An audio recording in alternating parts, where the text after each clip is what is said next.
الذين اتخذوا العجل سينالهم غضب من ربهم وذلة في الحياة الدنيا۔ اس سے پہلے رکوع میں یہ بات چل رہی تھی کہ موسیٰ علیہ السلام جب واپس لوٹے بنی اسرائیل کی طرف تورات لے کر، تو بنی اسرائیل کو دیکھا کہ بچڑے کی عبادت کر رہے ہیں۔ حضرت موسیٰ کو غضب آیا، اپنے بھائی ہارون علیہ السلام کی داڑھی کو پکڑ کے کھینچا، سر کے بالوں کو کھینچا۔ ہارون علیہ السلام نے اپنا عذر پیش کیا، موسیٰ علیہ السلام نے اللہ سے دعا مانگی کہ اللہ ہماری خطاؤں کو معاف کر دے۔ اب قرآن کہہ رہا ہے کہ جن لوگوں نے اتخذوا العجل بچڑے کو ٹھہرا لیا تھا، یعنی معبود ٹھہرا لیا تھا، سینالہم غضب من ربہم، ان قریب ان کے رب کی طرف سے ان پر اللہ کا غضب پہنچے گا، وذلۃ فی الحیات الدنیا، اور دنیا میں بھی ذلت، یعنی جنہوں نے شرک کیا ہم سزا دیے بغیر ان کو نہیں چھوڑیں گے، ان کو پکڑیں گے، دنیا میں بھی سزا اور آخرت میں بھی۔ کیوں؟ وَكَذَلِكَ نَجْزِي الْمُفْتَرِينَ، اسی طرح ہم جھوٹ گھڑنے والوں کو سزا دیا کرتے ہیں۔ یعنی شرک، جو لوگ بھی شرک کرتے ہیں وہ اللہ پہ جھوٹ گھڑتے ہیں نا، کہ اللہ گویا، کیونکہ وہ یہ کہا کرتے تھے کہ اللہ نے ان کو اختیارات دے رکھے ہیں، تو اللہ نے تو کسی کو کوئی اختیار نہیں دیا۔ لیکن آگے قرآن کہتا ہے کہ یہ سزا ان لوگوں کو ملے گی جو توبہ نہ کریں۔ وَالَّذِينَ عَمِلُوا السَّيِّئَاتِ، جن لوگوں نے برے اعمال کیے، ثم تابوا، لیکن اس کے بعد توبہ کر لی۔ یعنی اصولی طور پر پہلی جو آیت ہے نا، اس میں اللہ نے سزا بیان کی ہے مشرک کی، اور آگے اللہ نے استثناء کیا کہ جو توبہ کر لیں گے، ثم تابوا من بعدها، اس کے بعد یعنی گناہ کرنے کے بعد وہ توبہ کر لیں، وآمنوا، اور ایمان لے آئیں۔ ایمان لے آئیں کا مطلب شرک سے توبہ کر کے دوبارہ توحید کے راستے پر قائم ہو جائیں۔ ان ربک من بعدها، تو بے شک تیرا رب اس کے بعد لغفور الرحیم، بہت معاف کرنے والا اور رحم کرنے والا۔ اس کے بعد کا مطلب اس توبہ کے بعد۔ تو یہ کتنی بڑی اللہ کی طرف سے آپشن ہے، کتنا بڑا آپشن ہے کہ بنی اسرائیل میں اللہ نے سزا بیان کی کہ جنہوں نے بچڑے کی عبادت کی ہے دنیا میں بھی سزا ملے گی اور آخرت میں بھی، لیکن پھر اللہ نے مستثنیٰ کر دیا کہ جو ان میں سچی توبہ کر لے گا وہ سزا سے بری ہے۔ تو سامری جادوگر نے توبہ نہیں کی تھی، اور حضرت موسیٰ علیہ السلام نے اس کو پھر بد دعا دی۔ سورہ طٰہٰ میں آتا ہے ان لک فی الحیات ان تقول لا مساس۔ سامری جو تھا نا، جس نے یہ بچڑا بنایا تھا، اس کو توبہ کی توفیق نہیں ملی ہے۔ اب ایک وجہ یہ بھی ہو سکتی ہے کہ اس کا دل اتنا سخت ہو گیا ہو، ایک وجہ یہ بھی ہو سکتی ہے موسیٰ علیہ السلام نے اس کے لیے بد دعا کر دی تھی۔ جب سامری سے پوچھا نا حضرت موسیٰ علیہ السلام نے کہ یہ تو نے قال فما خطبک یا سامری، دیکھیں قوم نے جب بچڑے کی عبادت کی ہے تو وہ تو گڑ گڑانے لگی، اور حکم نازل ہوا کہ جنہوں نے بچڑے کی عبادت نہیں کی وہ قتل کر دیں ان لوگوں کو جنہوں نے عبادت کی ہے، تو بس اللہ توبہ قبول کر لے گا، یعنی آخرت میں اب سزا نہیں ملے گی، دنیا کی سزا تو ہوگی۔ اب وہ قتل کیا یا نہیں کیا، اس سے روایتیں خاموش ہیں۔ ہو سکتا ہے قتل کیا ہو سکتا ہے اللہ نے، جب بنی اسرائیل نے اپنے آپ کو قتل کے لیے تیار کر دیا تو اللہ نے معاف کر دیا۔ یہ بھی ممکن ہے کہ بھئی قتل بھی نہ کیا ہو۔ لیکن سامری کا جو معاملہ تھا، جو اس کا بانی تھا، جس نے بچڑا بنایا تھا، حضرت موسیٰ نے جب اس سے پوچھا ما خطبک یا سامری، تو نے یہ کیا ہے، یعنی سارے شرک پر ڈالنے والا تو ہے نا، تو اس نے کیا کہا، بصرت بما لم يبصروا به فقبضت قبضة من اثر الرسول فنبذتها وكذلك سولت لي نفسی۔ بھئی میرے دل میں ایک بات آئی تھی، اور جبریل کے گھوڑوں کی ٹاپ جہاں تھی وہاں سے میں نے مٹی لی اور یہ کیا اور یہ کیا، اور ایسے میں نے بنا دیا، میرے دل میں ایک بات آ گئی تھی۔ تو آگے قرآن کہتا ہے کہ موسیٰ علیہ السلام نے فوراً سامری کو بد دعا دی، قال فاذهب، دفع ہو جا یہاں سے، فإن لك في الحياة أن تقول لا مساس، پوری زندگی تو یہ کہتا رہے گا مجھے چھوؤ نہیں۔ کوئی کوڑ کی بیماری لگ جائے گی جس کی وجہ سے، ظاہر ہے وہ بیماری ایسی ہوتی تھی کہ جو اس کے قریب جاتا اس کو بھی لگ جاتی، تو دور بھاگتا رہے گا لوگوں سے، لوگ بھی بھگاتے رہیں گے تجھے۔ وَإِنَّ لَكَ مَوْعِدًا لَن تُخْلَفَ، اور تیرا ایک وقت مقرر ہے جس کی اللہ کبھی مخالفت نہیں کرے گا، وہ وقت مقرر یہی ہے کہ موت کا جب وقت آئے گا اس میں تیرے لیے الگ سزا ہے۔ تو اس سے پتہ چلتا ہے کہ حضرت موسیٰ چونکہ سامری کو بد دعا دے چکے تھے، اس بد دعا کی وجہ سے سامری سے توبہ کی توفیق چھن گئی، اور وہ ساری زندگی دنیا میں بھی ذلت، جس کا قرآن ذکر کر رہا ہے، کوڑ یا برس کی بیماری، یا کوئی ایسی خطرناک بیماری کہ لوگ اس کے قریب ہی نہیں جا سکے، اور موت کے بعد جو پھر ہمیشہ کا عذاب ہے جو مشرک کو دیا جائے گا، یہ سارا عذاب اس کے لیے مقدر ہوا۔ اس سے معلوم ہوتا ہے کہ سامری کا جرم اتنا بڑا تھا کہ اللہ نے اس سے توبہ کی توفیق سلب کر لی اور موسیٰ علیہ السلام کی زبان سے بد دعا کروائی گئی اس کے لیے۔ لیکن عام قاعدہ اللہ کا یہی ہے، جو لوگ نیک عمل، جو لوگ برا عمل کریں گے پھر توبہ کر لیں اور ایمان لے آئے، ان ربک من بعدھا لغفور الرحیم۔ اچھا، یہاں علماء یعنی ایک آیت قرآن سے، اس آیت سے ایک اہم سبق یہ بھی ملتا ہے کہ دیکھیں یہ بات تو یقینی ہے کہ کوئی کتنا بھی بڑا گناہ کر لے توبہ سے معاف ہو جاتا ہے، لیکن یہ بات بھی ہمیں پتہ چلتی ہے کہ بعض دفعہ توبہ کی توفیق ہی سلب ہو جاتی ہے۔ یہ بڑی خطرناک چیز ہے۔ گناہ کرتے ہوئے یہ ڈرنا چاہیے۔ ہمارے ہاں کیا ہوتا ہے، لوگ گناہ کرتے ہیں سوچ کے کہ توبہ کر لیں گے، یہ نہیں سوچتے کہ بعض دفعہ توبہ کی توفیق نہیں ملتی انسان کو، دل ایسا سخت ہو جاتا ہے۔ جیسے سامری بھی تو توبہ کر سکتا تھا نا، لیکن توبہ کرنے سے پہلے ہی موسیٰ علیہ السلام نے اس کو بد دعا دے دی، تو اب یہ موسیٰ علیہ السلام کی بد دعا سے دل سخت ہو گیا، اور یہ بھی ہو سکتا ہے کہ حضرت موسیٰ بد دعا نہ دیتے، اللہ ہی اس کے دل پہ مہر لگا دیتا۔ جیسے فرعون نے جب توبہ نہیں کی تو آخری وقت میں حضرت موسیٰ علیہ السلام نے فرعون کے لیے کیا بد دعا کی، ربنا اطمس علی اموالہم واشدد علی قلوبہم فلا یؤمنوا حتی یروا العذاب العلیم۔ اے اللہ فرعون کے دل پر ایسی مہر لگا دے کہ اس کو توبہ کی توفیق ہی نہ ملے، کیونکہ حضرت موسیٰ جانتے تھے کہ اللہ اتنا ارحم الراحمین ہے، یہ فرعون توبہ کرے گا اللہ سب معاف کر دے گا، تو یہ تو اتنے بڑے جرائم کر کے دنیا سے جا رہا ہے، اتنے ہزاروں بچوں کو قتل کیا۔ تو حضرت موسیٰ علیہ السلام کی جو جلالی شان تھی اور جو آپ کی ایک جلال تھا آپ کی طبیعت میں، اس جلال نے اس کا تقاضا کیا کہ آپ اللہ سے دعا مانگیں کہ اس کو توبہ کی توفیق نہ ملے۔ تو بعض دفعہ بد دعا لگ جاتی ہے کسی کی، اور بعض دفعہ اللہ ہی توبہ کی توفیق سلب کر لیتا ہے، اس لیے گناہ سے بچنا چاہیے۔ آگے قرآن کہتا ہے وَلَمَّا سَكَتَ عَن مُوسَى الْغَضَبُ، جب موسیٰ علیہ السلام کا غصہ ٹھنڈا ہوا، نارمل حالت میں آئے، أَخَذَ الْأَلْوَاحَ، تو آپ نے تختیوں کو دوبارہ جا کے اٹھایا۔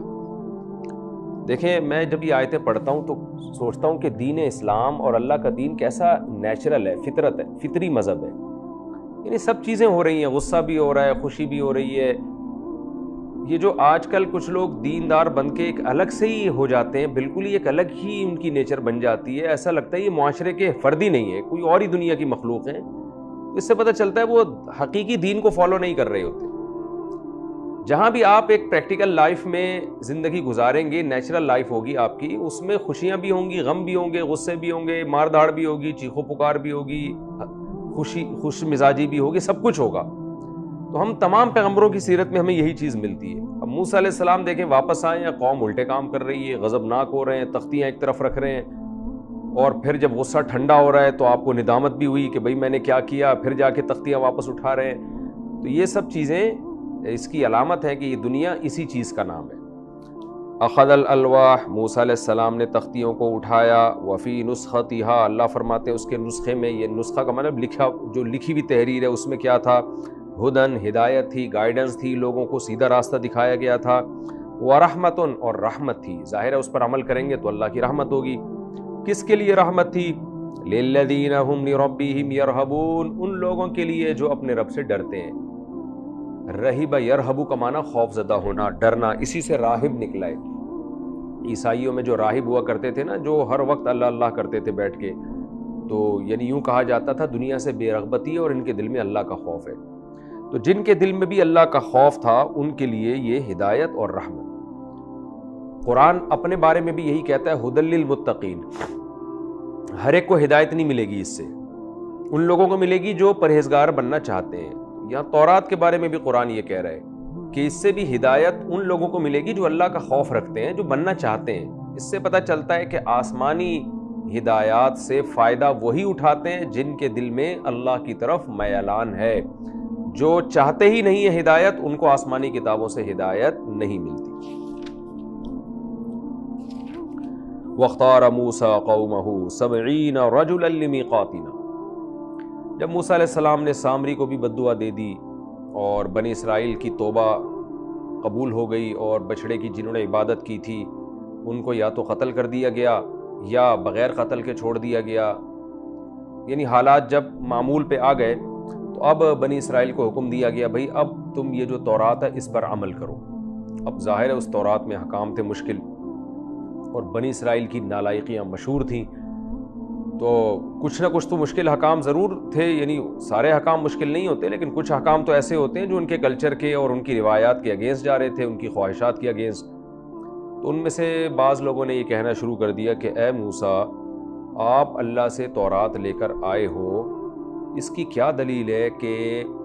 یہ واقعی اللہ نے دی ہے؟ ایسا تو نہیں ہے کہ آپ نے ہمیں سیدھے راستہ دکھانے کے لیے اپنی طرف سے اللہ کی طرف کچھ منسوب کر دیا ہو؟ یہ بڑی نالائقی کی بات کی انہوں نے۔ اب موسیٰ علیہ السلام پریشان ہو گئے کہ یہ میری قوم کیسی بات کر رہی ہے۔ خیر جی، اللہ سے پوچھا، اللہ نے بتایا کہ ان نالائقوں کی تسلی کے لیے آپ یہ کریں کہ ان میں سے کچھ لوگوں کو گواہ بنا کے لے جائیں۔ لوگوں نے ہی کہا کہ ہمارے اندر سے کچھ لوگ جائیں گے کوہ طور پر، اور وہ اللہ کا کلام براہ راست سنیں گے کہ اللہ انہیں یہ بتائے گا کہ واقعی میں نے یہ تورات موسیٰ علیہ السلام کو دی ہے، تاکہ ان کا کوئی اطمینان ہو جائے۔ تو حضرت موسیٰ نے قوم کی یہ پیشکش مان لی اور اللہ نے بھی پرمیشن دے دی آپ کو۔ تو حضرت موسیٰ علیہ السلام نے سیلیکٹڈ 70 لوگ قوم سے منتخب کیے، وہ بڑے بڑے لوگ تھے جن کی بات قوم سنتی تھی، تاکہ یہ آ کے گواہی دیں گے تو قوم جو ہے وہ یقین کر لے گی۔ وَاخْتَارَ مُوسَىٰ قَوْمَهُ 70 رَجُلًا لِمِيقَاتِنَا، حضرت موسیٰ علیہ السلام نے اپنی قوم میں سے ہمارے وقت مقرر کے لیے، اللہ نے حضرت موسیٰ کو بتایا تھا کوہ طور پہ آنا فلاں وقت میں، تو اس وقت کے لیے موسیٰ علیہ السلام نے 70 آدمی منتخب کیے۔ اب یہاں قرآن میں واقعہ درمیان میں حذف ہے، دوسرے مقام پہ اس کی تفصیل ہے کہ وہ 70 آدمی جب گئے، اللہ موسیٰ علیہ السلام سے ہم کلام ہوئے، ان کو بتایا میں نے آپ کو تورات دی ہے۔ ان 70 لوگوں نے یہ بات سنی، تو پھر یہ کلام سنا تو 70 کے 70 کمبخت کہنے لگے لن نؤمن لک حتی نری اللہ جہرتن، اے موسیٰ یہ جو ندا آ رہی ہے، آواز آ رہی ہے، اس کی کیا دلیل ہے کہ یہ اللہ کی آواز ہے، یہ اللہ کہہ رہا ہے، لہذا ہم اس وقت تک ایمان نہیں لے کر آئیں گے جب تک اپنی آنکھوں سے اللہ کو نہ دیکھ لیں۔ دیکھیں، جس نے ایمان لانا ہوتا ہے نا، اس کے لیے ایک معجزہ بھی کافی ہوتا ہے، یعنی ان واقعات سے ہمیں یہ سبق ملتا ہے کہ جس نے نہیں لانا ہوتا اس کو تو آپ جتنے دلائل دکھاتے چلے جائیں گے وہ اس کو اطمینان نہیں ہوگا۔ تو جن کی طبیعت میں ہی مرض ہے، جیسے کہ قرآن کہتا ہے فی قلوبہم مرض، نفاق کا مرض ہے، شک کا مرض ہے، وہ کبھی بھی ایمان نہیں لے کر آتے۔ تو یہ کیا کہنے لگے، ہم جب تک اللہ کو اپنی آنکھوں سے نہیں دیکھ لیتے اس وقت تک ہم یقین نہیں کریں گے۔ جب آپ نے اللہ کا کلام سنوا دیا تو اللہ دکھاتے کیوں نہیں ہیں ہم کو؟ آپ اللہ کو غضب آیا، اور کیا ہے فلما اخذتهم الرجفہ، ایک کپاہٹ نے ان کو پکڑ لیا۔ دوسرے مقام پہ ہے صاعقہ، بجلی کی کڑک نے، تو دونوں چیزیں ساتھ ہوئی تھیں، بجلی بھی کڑکی تھی، اور یعنی جو بھی آسمانی آفت آ سکتی تھی ان کے اوپر آئی، بجلی بھی کڑکی، زلزلہ بھی آیا، جس سے یہ ہلاک ہو گئے۔ اب جب 70 کے 70 بندے ہلاک ہو کے مر گئے، موسیٰ علیہ السلام کو یہ خیال ہوا کہ یہ تو اللہ نے ان کو سزا دی ہے، بالکل برحق سزا دی ہے، لیکن یہ تو میرے لیے اور بڑی مصیبت کھڑی ہو گئی، اس لیے کہ جب میں واپس جاؤں گا قوم کے پاس تو قوم کیا کہے گی؟ میں کہوں گا کہ وہ 70 آدمی اللہ نے مار دیے، تو میری بات پر قوم یقین کیسے کرے گی؟ جو قوم میری تورات میں شک کر رہی ہے وہ اس بات پہ کیسے یقین کرے گی یہ گواہ مر گئے؟ تو یہ تو اور میرے لیے ہلاکت کا ذریعہ بن گئی یہ چیز۔ اس لیے موسیٰ علیہ السلام، یعنی وہ ظاہر ہے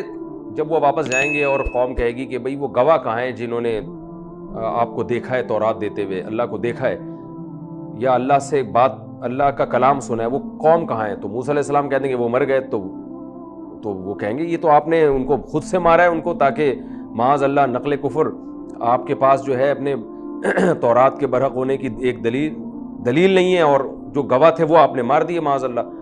حضرت موسیٰ علیہ السلام پریشان ہوئے اور اللہ سے اب دعا مانگنے لگے، ربی، اے میرے رب، لو شئت اہلکتہم من قبل و ایایا، اے اللہ تو اگر چاہتا تو پہلے ہی ان کو ہلاک کر سکتا تھا اور مجھے بھی۔ یعنی میں یعنی گویا موسیٰ علیہ السلام بزبان حال یوں کہہ رہے ہیں، اللہ مجھے پتہ ہے تو نے ان کو بطور سزا کے ہلاک کیا، یہ میں جانتا ہوں، تیری نیت مجھے آزمائش میں ڈالنے کی نہیں ہے، تیری نیت یہ نہیں ہے کہ گواہی مر جائیں، تیری نیت تو یہی ہے کہ یہ بطور سزا کے، کیونکہ اگر تیری نیت بطور سزا کے ہلاک کرنے کی نہ ہوتی، طبعی موت دینا ہوتی، تو چاہتا تو ہمیں پہلے ہی موت دے سکتا تھا، ان گواہوں کو بھی اور مجھے بھی، تاکہ ہم اس فتنے میں پڑتے ہی نہیں۔ طبعی موت کا جو ٹائم ہوتا ہے، یہ بھی مر جاتے، میں بھی دنیا سے چلا جاتا، تو موت اور زندگی تو ایک نارمل روٹین کا حصہ ہے۔ اب جو تو نے ان کو موت دی ہے نا، یہ موت دینا اس کی علامت ہے بطور سزا کہ تو نے ان کو موت دی ہے، یہ میں جانتا ہوں، یعنی مجھے تیرے حکم پہ اعتراض نہیں ہے۔ لیکن مسئلہ کیا ہو رہا ہے؟ اتہلکنا بما فعل السفہاء منا، اے اللہ تیری حکمت اپنی جگہ درست ہے، سزا کے طور پہ تو ان کو موت دے رہا ہے، لیکن نتیجہ کیا نکل رہا ہے؟ اللہ تو ہمیں ہلاک کر رہا ہے، بما فعل السفہاء منا، ہم میں چند بے وقوف لوگ جو کچھ کر رہے ہیں اس کی وجہ سے تو ہم سب کو اے اللہ تو نقصان پہنچا رہا ہے۔ یعنی ہلاک کا مطلب یہ ہے کہ میں جب جاؤں گا تو لوگ مجھے بھی ملامت کریں گے، ہارون علیہ السلام کو بھی، ہم تو فتنے میں آ جائیں گے۔ اس فتنے کو ہلاکت سے تعبیر کیا ہے۔ ہم تو اپنی پوری قوم کی مخالفت سوائے چند لوگوں کے، قوم میں زیادہ تر تو نالائق لوگ ہیں، یہ تو میں ہلاک ہو رہا ہوں، تو یہ ہلاک نہیں ہو رہے، یعنی تو گویا ان بے وقوفوں کو ایسی سزا دے رہا ہے جس میں مر یہ رہے ہیں لیکن معنوی طور پر ہلاکت میری ہو رہی ہے۔ تو یعنی حضرت موسیٰ علیہ السلام نے پہلے تو اس اشکال کا جواب دیا کہ اللہ میں تجھ پہ اعتراض نہیں کر رہا، لیکن یہ اعتراض تو بنتا ہے نا کہ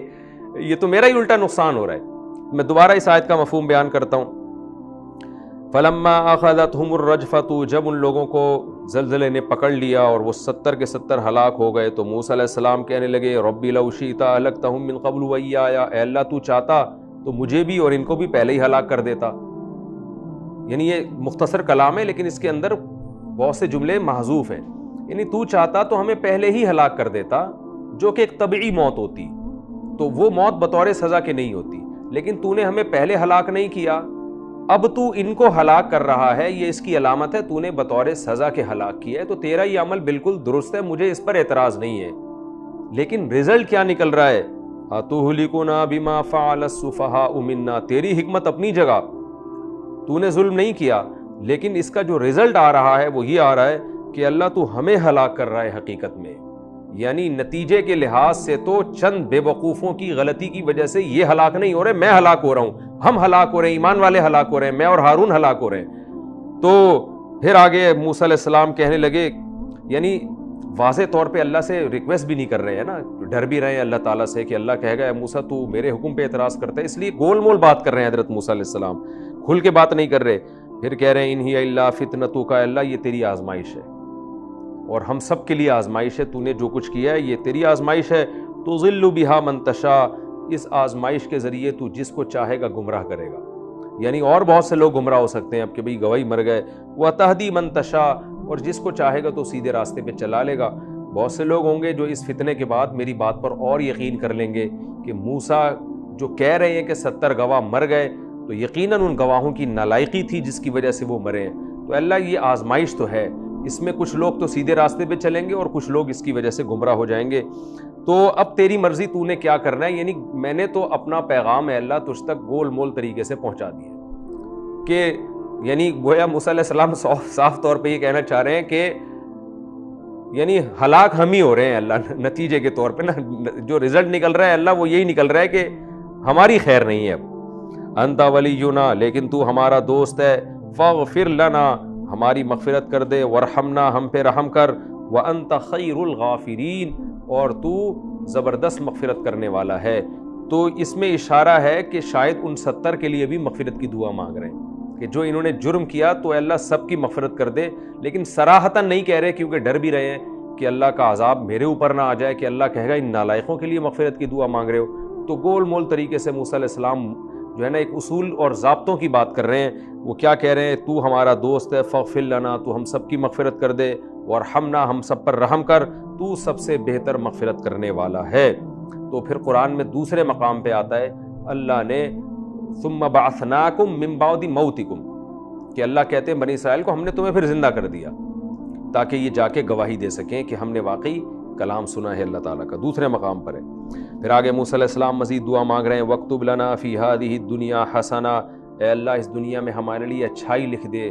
اچھی زندگی لکھ دے، پاکیزہ زندگی لکھ دے، وَفِي الْآخِرَةِ، اور آخرت میں بھی، إِنَّا هُدْنَا إِلَيْكَ، ہادہ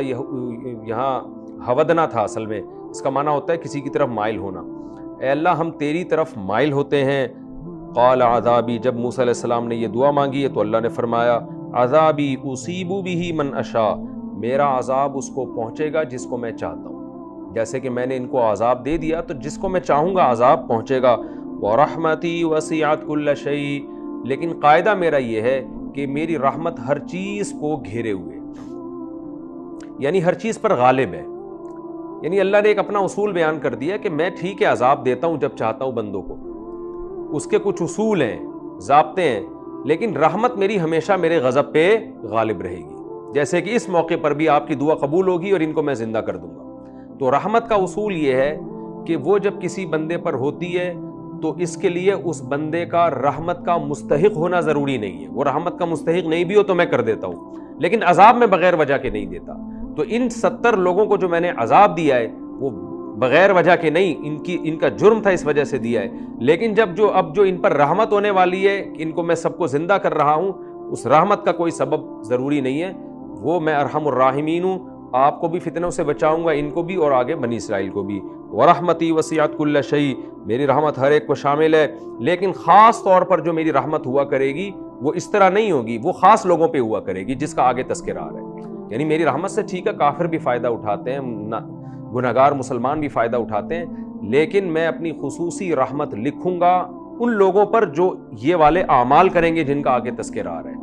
یعنی قرآن اس کا بھی خیال کر رہا ہے نا کہ لوگ ایسا نہ ہو کہ عمل سے ہی پیچھے ہو جائیں کہ اللہ کی رحمت تو ہر چیز کو شامل ہے، جو مرضی کرتے چلو۔ تو اللہ نے بتایا کہ شامل ہر ایک کو ہے، لیکن جو میری خصوصی رحمتیں ہوا کریں گی وہ مخصوص لوگوں پر ہوں گی، جو جنت کی صورت میں رحمت ہوگی وہ کیا ہے؟ فَسَأَكْتُبُهَا، میں اپنی رحمت کو لکھوں گا، یہاں رحمت سے مراد خصوصی رحمت ہے، للذین، ان لوگوں کے لیے، یتقون، جو اللہ سے ڈرتے ہیں، ویؤتون الزکاۃ، اور زکوٰۃ دیتے ہیں۔ علماء نے لکھا ہے کہ یہاں تقوی اور زکوٰۃ، اس سے دو عمل مراد نہیں ہے بلکہ یہ علامات ہیں، نمونے کے طور پہ بیان کیا۔ تقوی دل کے اعمال اور زکوٰۃ جسم کے اعمال، تو یعنی جو اپنے باطن کو بھی درست کر لیں اور اپنے ظاہری اعمال کو بھی درست کر لیں۔ والذین هم بآیاتنا یؤمنون، اور وہ لوگ جو ہماری آیتوں پر ایمان لاتے ہیں، میں اپنی خصوصی رحمت انہی کے لیے لکھوں گا۔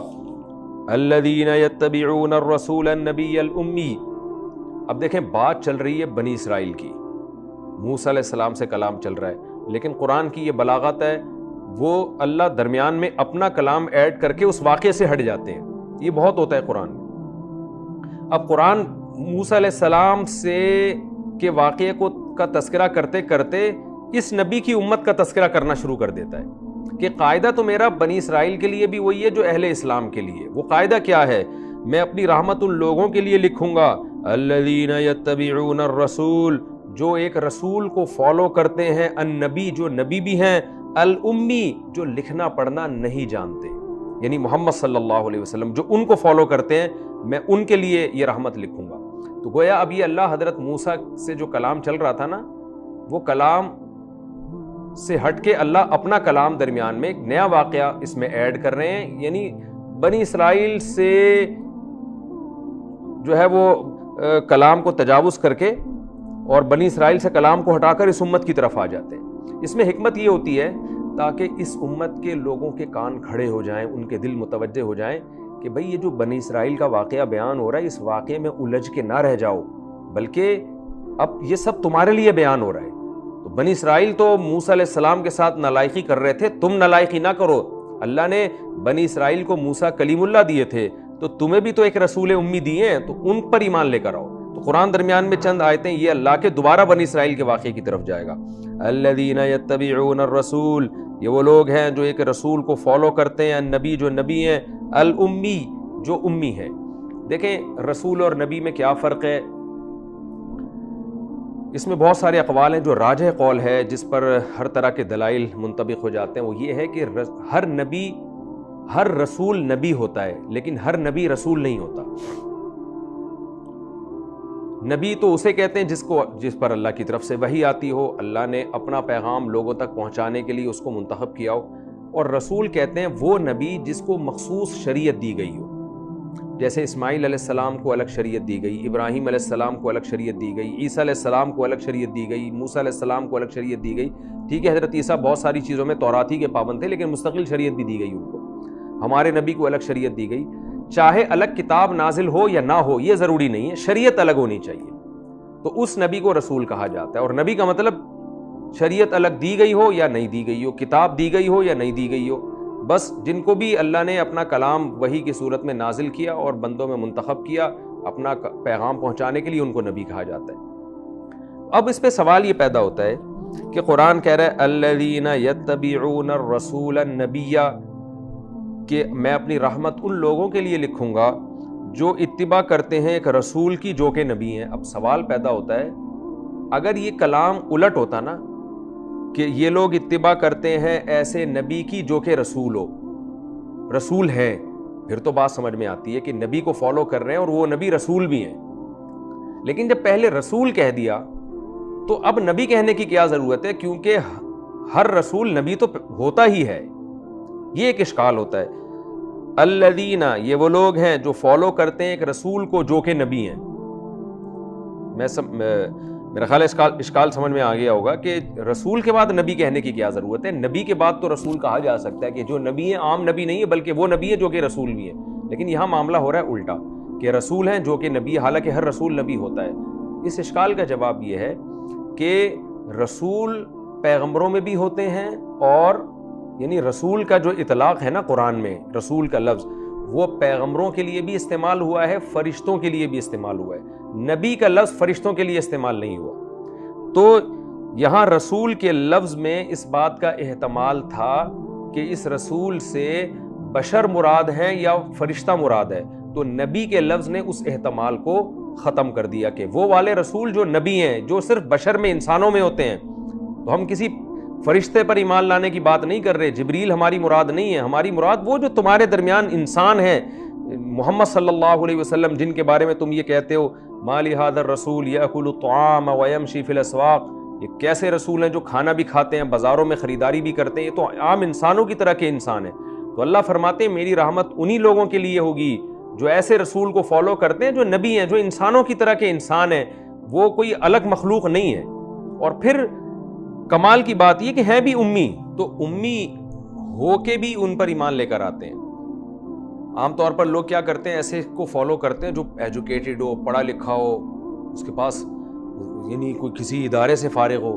تو اللہ فرماتے ہیں نا نا نا نا، میں اپنی رحمت ان لوگوں کے لیے لکھ رہا ہوں جو محمد صلی اللہ علیہ وسلم پر ایمان لاتے ہیں، ان کے انسان اور امی ہونے کے باوجود۔ کیونکہ عقل مند آدمی کے لیے پیغمبر کا امی ہونا یہ زیادہ اچھی صفت ہے، اس لیے کہ پیغمبر نے اگر اس دور میں پڑھنا لکھنا سیکھا ہوتا، کوئی ٹیچر ہوتا، کسی ادارے میں پڑھے ہوتے، تو آپ جب اتنی بہترین تعلیمات امت کو دیتے تو لوگ یہ کہتے ہیں کہ یہ کلچر سے متاثر ہے، انہوں نے کچھ پروفیسرز ہیں جن سے پڑھا ہوا ہے، تو یہ تو ہماری طرح کے انسان ہیں، تو ہم بھی پڑھ کے یہ باتیں کر سکتے ہیں۔ تو اللہ نے رسول اللہ صلی اللہ علیہ وسلم کے بارے میں قرآن میں فرمایا وَمَا تَخُطُّهُ بِيَمِينِكَ، آپ کے دائیں ہاتھ نے نہیں لکھا اس کو۔ ہمارے نبی صلی اللہ علیہ وسلم کے ہاتھ نے کبھی ایک الف اور با کی لکیر تک نہیں کھینچی ہے، آپ الف با تا سا کا فرق نہیں جانتے تھے۔ تو یہ چیز اس کی علامت ہے کہ آپ کی جو تعلیمات ہیں ان میں انسانوں کے کلچر کا، انسانوں کے مزاج کا قطعاً کوئی دخل نہیں ہے، یہ خالصتاً خدائی تعلیمات ہیں جو انسانی جذبات اور انسانی نظریات سے بالکل بھی متاثر نہیں ہوتے۔ لہذا اب اس میں یہ ڈیبیٹ ہو ہی نہیں سکتی کہ یہ تعلیمات صحیح ہیں یا غلط ہیں، ان کو صحیح ہی ماننا پڑے گا۔ جب انسان کوئی رائے پیش کرتا ہے نا تو لوگ کہتے ہیں بھائی اس کو فلاں نے بتایا ہے یا فلاں کلچر کا اثر ہے اس کے اوپر جو اس طرح کی بات کر رہا ہے۔ جیسے آج یورپ میں جو قوانین بن رہے ہیں، شراب کو لیگل کیا ہوا ہے، تو کیوں کیا ہوا ہے؟ اس لیے کہ کلچر کا حصہ ہے۔ جو اسمبلیوں میں شراب کے بارے میں قانون پاس کرنے والے لوگ ہیں وہ زیادہ تر وہ شراب خود پیتے ہیں، تو انسان کلچر سے متاثر ہو کر قانون سازی کرتا ہے۔ تو اللہ کا قانون اس بات کے لائق ہے کہ اس میں کلچر کی آمیزش بالکل بھی نہ ہو۔ اس لیے اللہ نے فرمایا کہ محمد صلی اللہ علیہ وسلم کی یہ صفت ہے کہ وہ نبی بھی ہیں، یعنی بشر ہیں اور امی ہیں۔ الذی یجدونہ، یہ وہ پیغمبر ہیں، یجدونہ جن کو یہ لوگ پاتے ہیں، مکتوباً عندہم فی التورات، لکھا ہوا اپنے پاس تورات میں، والانجیل، اور انجیل میں بھی، یعنی یہ لوگ ان کو اپنے پاس جو ان کے تورات ہے نا اس میں لکھا ہوا پاتے ہیں اور انجیل میں بھی لکھا ہوا پاتے ہیں، ان کا نام پاتے ہیں کہ یہ لکھا ہوا ہے۔ دیکھیں یہاں بھی قرآن کی بلاغت ہے، قرآن نے یہ نہیں کہا یجدونہ مکتوباً فی التورات والانجیل، یہ اس کو تورات اور انجیل میں لکھا ہوا پاتے ہیں، بلکہ قرآن نے کہا عندہم، اپنے پاس لکھا ہوا پاتے ہیں۔ اس میں شاید اس طرف اشارہ ہے کہ یہود و نصارہ تورات اور انجیل کی وہ آیتیں جس میں نبی صلی اللہ علیہ وسلم کی علامت اور آپ کا نام تھا، وہ آیتیں چھپاتے تھے۔ اس لیے قرآن نے کہا یہ آیتیں اوپن تو نہیں ہے، لیکن ان یہودیوں کے پاس جاؤ گے تو ان کے پاس جو تورات ہے، ان کے پاس جو انجیل ہے، اس میں وہ نام تمہیں مل جائے گا۔ تو اور دوسری بات یہ کہ علماء نے اس سے بھی نبی صلی اللہ علیہ وسلم کی نبوت پر استدلال کیا ہے کہ جب قرآن میں یہ آیتیں نازل ہوئیں کہ تورات اور انجیل میں محمد صلی اللہ علیہ وسلم کا نام لکھا ہوا ہے کہ یہ نبی آئیں گے، ان کی علامتیں لکھی ہوئی ہیں، تو اگر تورات اور انجیل میں یہ آیتیں نہ ہوتی تو اس وقت یقیناً یہود احتجاج کرتے کہ یہ تو قرآن غلط دعویٰ کر رہا ہے،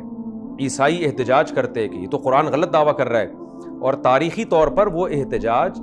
اور وہ مخالفت نقل ہو کے آتی، کیونکہ اس زمانے میں جو بھی تاریخی واقعات ہوئے ہیں وہ سب ہم تک پہنچ رہے ہیں۔ نبی صلی اللہ علیہ وسلم پہ جو اعتراض ہوئے وہ اعتراضات ہم تک پہنچ رہے ہیں۔ جیسے نبی نے اپنی منہ بولے بیٹے کی زوجہ سے نکاح کیا، اس پہ مشرکین نے کتنے اعتراضات کیے، وہ سارے اعتراضات تاریخ کا حصہ بن چکے ہیں،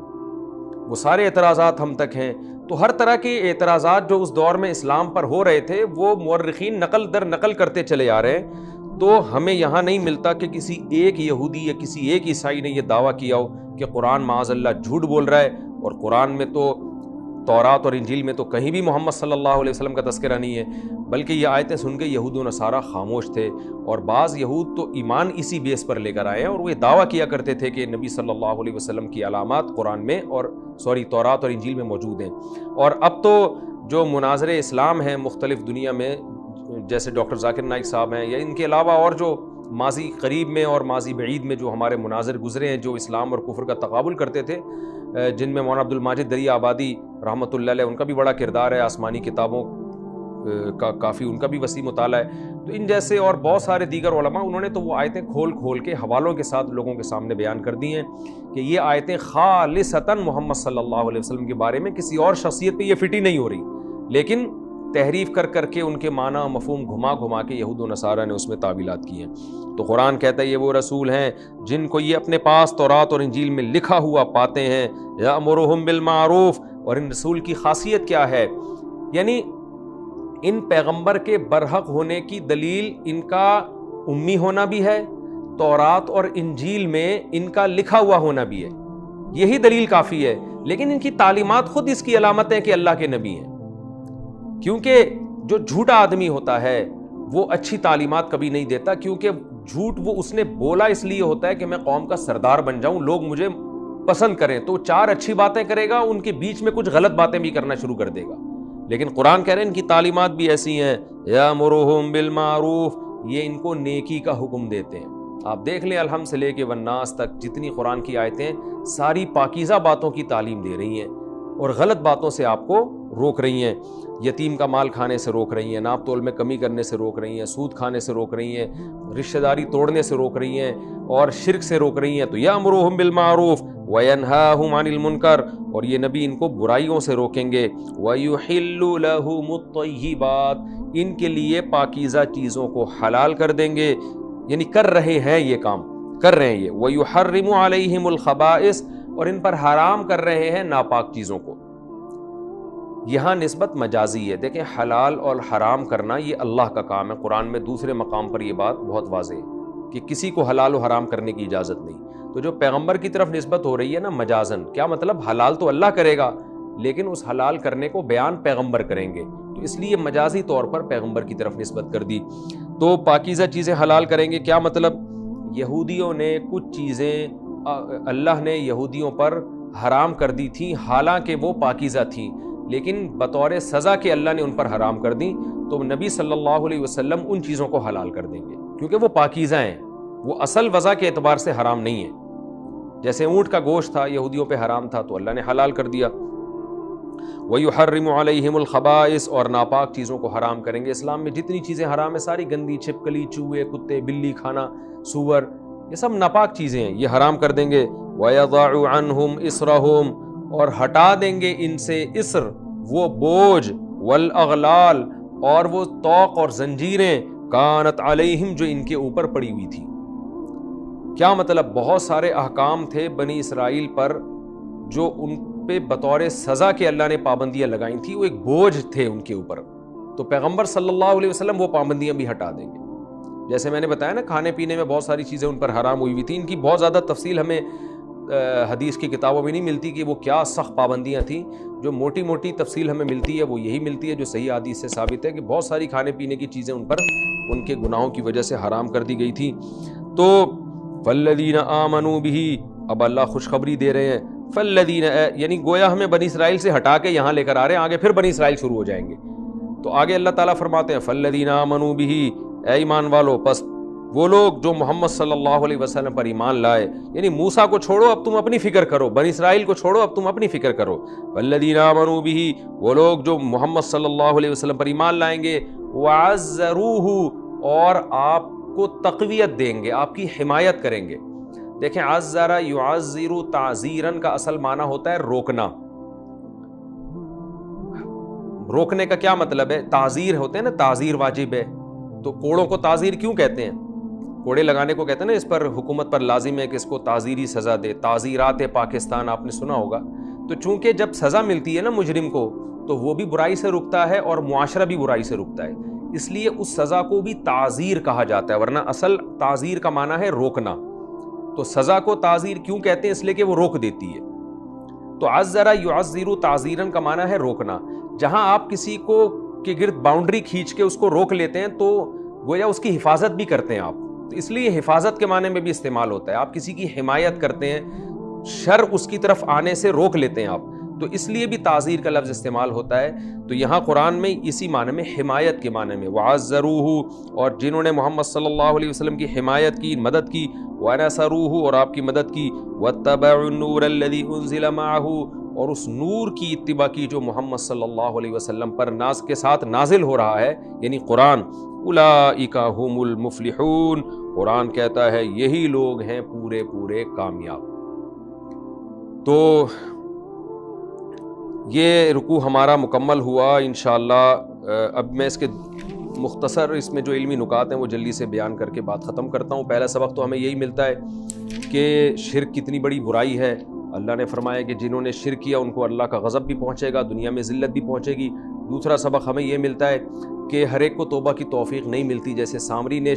جو شرک کی بنیاد بنا تھا اس کو توبہ کی توفیق نہیں ملی۔ اور یہ بھی پتہ چلتا ہے کہ